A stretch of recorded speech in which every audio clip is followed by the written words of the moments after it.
So today I want to talk about how to avoid falling off and actually declining once you actually get to a decent level of success. Now, I'm pretty sure we've all seen there have been multiple examples, not just in football, but in all sports of, somebody will make it to the top. Maybe they get to a certain level and for some reason they just start declining. They just start slowly, their performances just start dropping until suddenly they just sort of vanish into just irrelevancy. You know what I'm saying? There's been so many examples of young footballers who were sort of, at first they were known as the hard workers. They were always putting the hours on the training pitch, putting the hours in the gym. They were disciplined with their diet, with their recovery. But for some reason, once they get to a certain level of success, everything just starts sort of declining. Just you might not see it initially, but it's just a slow decline until maybe 2 or 3 years go past, and people are now looking at this player like, damn, like what happened to this player? Like he's underperforming. Like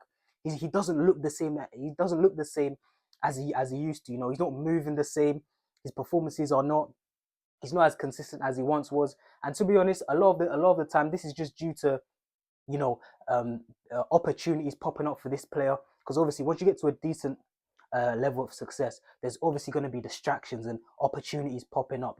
Let's use like a UFC fighter analogy. Let's say you have the guy who hasn't made it yet. He's in the gym, he's grinding, he's just he gets up at 5 a.m. He's in that dirty boxing gym. He's just practicing, just working, just working, literally just working for 6, 7, 8 hours a day, just grinding until he eventually gets to let's say he's a mixed martial artist. Let's say he eventually gets to the UFC, and he's grinding, and then he finally makes it. He finally becomes a UFC champion, no matter what weight class he's in. He finally makes it, finally becomes a UFC champion.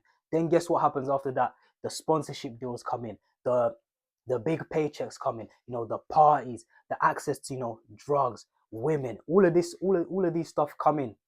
And then eventually what happens? You sort of just see the decline until, like I said, at first you probably won't really see it, but then slowly they just start declining. They start declining. Maybe they don't lose their first title defense straight away, but 2 or 3 fights later, you kind of look at them and you're like, he's not really moving the same. He goes to the weigh-in, stands on the scale, and he's not looking as good. He's not in as good a shape. Sorry, he's not in as good a shape as he once was, and people are starting to look at him like, damn, like he's still the champ, but he's not moving like he was a year ago, 2 years ago. And guess what? While he's attending the parties, while he's slacking off of his work, while he's dating all these women, taking drugs, guess what? There's another guy right behind him who hasn't really achieved any level of success, and guess where he's at?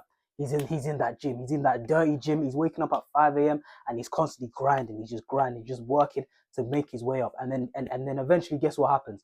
The guy who's already made it, who's sort of been slacking off his work, he finally fights the guy who hasn't really proven himself yet, but he's been grinding, and then guess what? This guy beats that guy, and then now he's the champ, and then he sort of, just like I said before, fades into irrelevancy. So in today's video, I'll be teaching you what is the key to avoid this fall off. So when you make it, you can just sort of be consistent, have that longevity like Messi, like Ronaldo, and avoid falling off like guys like Dele Alli, who at a young age, 19, 20, this guy was scoring like 20 goals in the Premier League as a number 10. You know what I'm saying? Like how many midfielders, how many number 10s consider they scored 20 goals in the Premier? Maybe Dele Alli and maybe I think Frank Lampard, but that's about it. That's about it, to be honest. But obviously he eventually just sort of, the decline started happening slowly. Like after the 2018 World Cup, you just sort of saw the performances started to decline just slightly. And then the season after the World Cup, Tottenham made the Champions League final, I remember. So then I don't think people were getting onto him too much. People were just like, oh, he came back from the World Cup. It was just a bit of a down year for Dele Alli. And then the year after that, though, people started talking about, okay, it looks like Dele Alli sort of lost his hunger. He's sort of just going down. The performances weren't the same until eventually Spurs were like, yeah, it's time. Eventually Mourinho came in and was like, yo, it's sort of, we all know that classic interview with the meeting he had with Mourinho, where Mourinho was like, yo, if you don't pattern up, if you don't fix up, you're gonna regret not fulfilling your potential. I am 56 now, and yesterday I was 20. You know what I mean? Yeah. And today I'm 56. Time flies. Time flies. And I think one day, I think you will regret if you don't reach what you can reach. I'm not expecting you to be the man of the match every game. I'm not expecting you to score goals every game. I want just to tell you that I think you will regret. You should demand more from you. Not me demanding more from you. Not me, nobody, you. I think you should demand more from you. No, I understand. Thank you, mate. Thank you. See you later.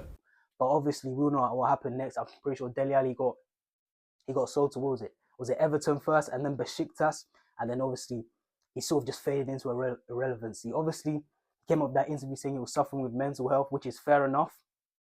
However, in my opinion, there have been, certain stories about Dele Alli to say that, he wasn't really the ultimate professional. He did a few things that you'd question as a professional, like, damn, like he didn't have, the greatest habits. He wasn't the most disciplined player. So obviously those things also play a part as well. I know he had mental health issues, but those things play a part as well. So in my opinion, how to avoid falling off once you get to a level of success, it's just simply routine, routine, and just mastering the boring stuff. Like I've said in videos before, it's literally just about mastering the boring stuff, doing the stuff that got you to your level of success. Just keep doing the stuff that actually got you to that level of success. Literally, don't try not to change a thing. Even when the key is, even when the money comes in, the access to the parties, the women, the drugs, even when those things sort of become available, you just keep on it. You just focus on the main thing. You always just have to remember that, the main thing is football. Football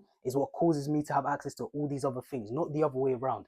It's not that the sponsorship. It's not the sponsorship deals and the women that cause you to be a good footballer.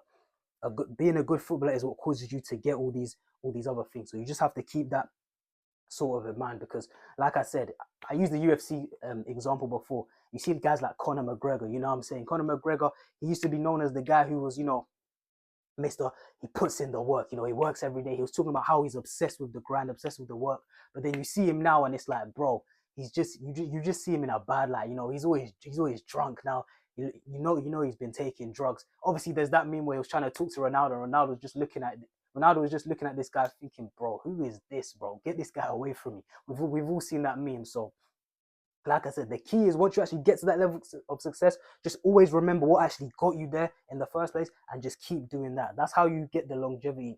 That's how you just stay consistent at the top level for 10 to 15 years as a footballer. Now, what I'm saying here might not be 100%, but I sort of have a theory as to why you see the top athletes in all sports. You see them, you look at their lives and you see that they always sort of have wives and families. They always sort of have, they have one woman in their life and then they have, children. They've sort of got that stable family environment just to, and I feel like it just sort of keeps them grounded, keeps them humble, and it's cool.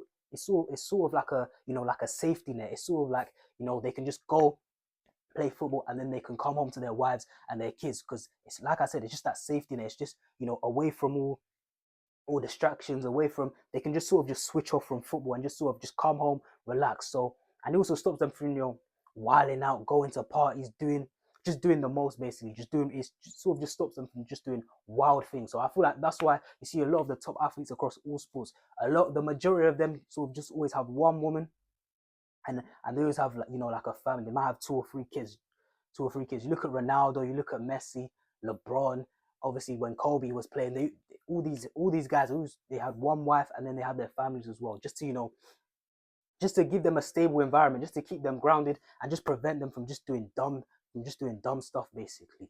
Now, I'll be honest, a lot of them probably do cheat. A lot of them are probably outside cheating on their wives. But a common thing that you might see is that when they actually do get caught, they always try to stay in their marriage. They always, fight to stay in their marriage, fight to stay with their family. Because I think even the footballers know that, I need my wife, I need my kids, they keep me grounded, they keep me, it's a stable environment. It just keeps me focused and locked in on football. It just prevents me from, doing stupid stuff. It prevents me from, putting my career in jeopardy, basically. Like, there's so many examples of, you know, footballers getting caught cheating, but then still fighting to stay in their marriage. You got guys like, I'm pretty sure David Beckham got caught, but obviously he was fighting to stay in his marriage. Kyle Walker recently, like, Kyle Walker was doing the mad thing during COVID, during this, doing that. He got another girl pregnant, but he still wanted to stay with, you know, his first girl, which I think they've been together since he was like 18.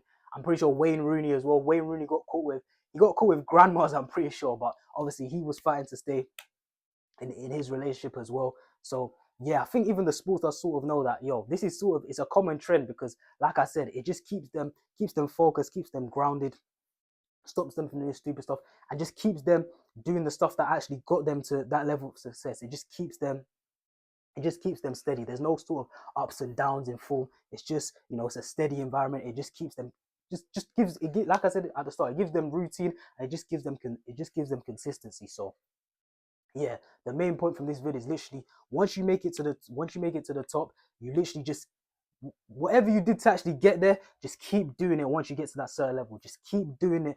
And I know it will be difficult, because like I said, opportunities pop up, because it's easy to stay disciplined when you don't really have any options. You don't have any sponsorship deals coming your way. You don't have any, you know, large paychecks coming your way. You don't have any women coming your way. It's easy to stay disciplined then, but the real test, in my opinion, is when you actually get access to these things, when these doors start opening up to you. And the real test is to, you know, sort of reject it, or not even just reject it all the time, but, you know, pick the right moments to do it. Don't indulge in them, you know what I'm saying? Pick the correct moments, and just make sure that when you actually, you know, partake in these activities, or go for these opportunities that have opened up, you just keep it to a minimum, to the point where they're not gonna, you know, jeopardize your career. They're not gonna, you know, they're not gonna decline your game. So that's all I got to say for this vid. I hope you enjoyed. I've been JT, and I'm out.